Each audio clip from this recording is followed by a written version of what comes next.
This is the basic architecture of a cellular telephone system. We know the basic terminologies of what is a mobile station, a base station, and a MSC or a mobile switching center. Now in the figure shows that we are considering a very large geographical area, but inside the geographical area, we are going to divide it into small areas. These small areas, for the time being, they are shown to be represented by hexagonal cells, and each of these hexagonal cells are being served by one base station. Those towers shown are nothing but the base station. So when a subscriber unit means a person is using a mobile phone, say inside the car, he is traveling from one base station to another base station. He is being traveling in such a way that he is mobile. He can travel anywhere in that area, but his call should not get interrupted. This is the handoff concept which will be discussed. That is, there should not be a dropped call in between. He must be freely able to use the service of a mobile provider. So handoff means he is going to be served by different base stations while he is freely traveling. Another important concept is frequency reuse concept. We all are suffering from the limitation of bandwidth in a communication system. There is a problem of spectral congestion.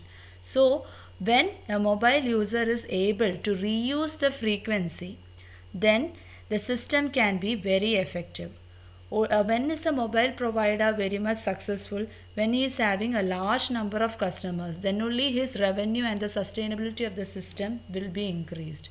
So we should be able to reuse the frequency. That is, after traveling a certain distance, if I am able to reuse the channels, frequency channels which are already available, then the system is going to be very effective. So that is the concept of frequency reuse.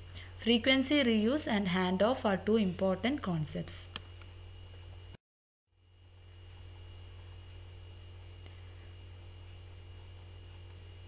High capacity, we know it is achieved by limiting the coverage area into small geographical areas, and for each small geographical areas we are having particular base stations.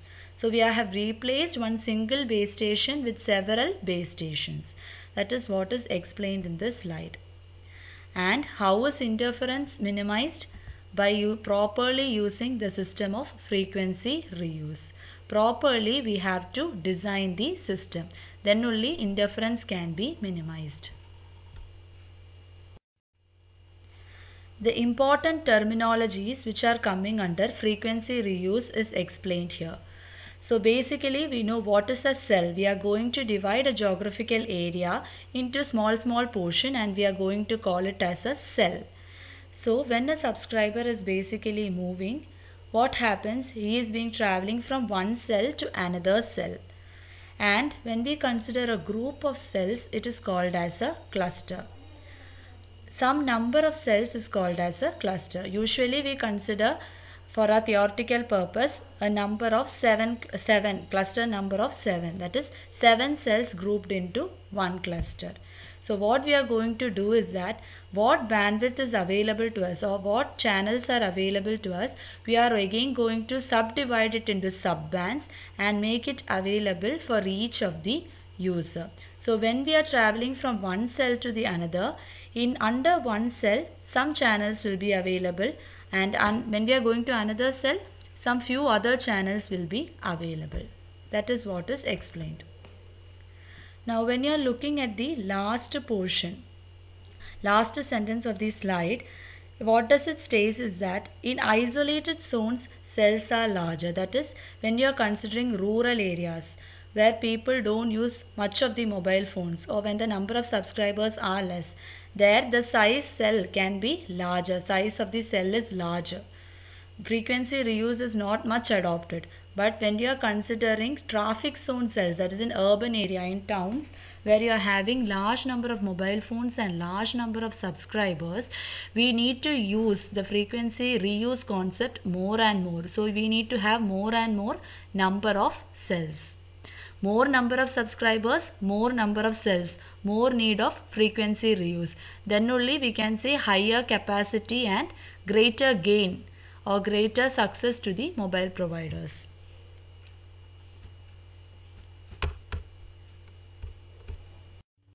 We can discuss about the cell shape, why hexagonal shape is being chosen. Now when we are considering an antenna, we always consider an omnidirectional antenna. Omnidirectional antenna means it is going to radiate in a circular pattern. It will radiate uniformly in all direction. So here the antennas which we are considering, the base station antennas which we are going to consider, will be always located at the center portions of a cell. So we can almost consider a circular shape for a geographical area. Why? Because the antennas are radiating in a circular pattern uniformly in all direction. In this figure, an ideal cell coverage is being shown. We are considering two cells, and as we move from the center portion of the cell, the signal strength will go on decreasing. The signal strength is shown in dB. So as we move from the center portion, our strength of the signal goes on decreasing. This is basically a contour pattern which is being shown. Now when we are coming to a practical, we know that our terrains are not going to be always flat in nature. There may be hilly areas, foliages, etc. So the actual contour shape will be looking like this. This is just for the information to understand that in theory only these cell shapes are going to be rigid in nature. The actual contours will obviously look like this. So when we are considering an omnidirectional antenna which is going to radiate circularly, why don't we consider circular shapes for a cell? The reason is being shown in the figure. When we are having circular shapes, there will be obviously non-covered areas.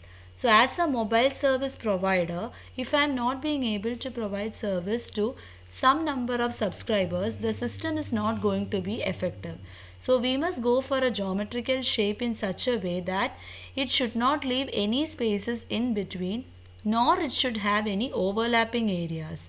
So a geometrical shape should be chosen in such a way that we are not going to leave any type of spaces. It should be tightly packed but with no overlapping.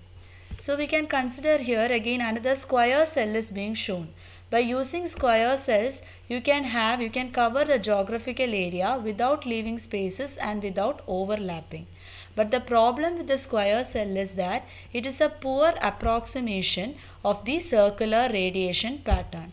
So we can look at other geometrical shapes.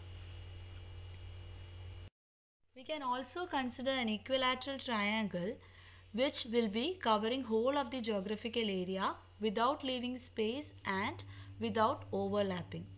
But again, it is another poor approximation of the circular pattern. So hexagonal shape, when we are considering, it covers the whole area without leaving spaces, without overlapping, and with a good approximation of the circular pattern. So commonly we use hexagonal cell shapes, rigid cell shapes, where a base station will be placed at the center of a cell and a mobile station will be able to freely move around the particular serving base station. Only for theoretical purposes we use hexagonal shapes which are rigid in nature.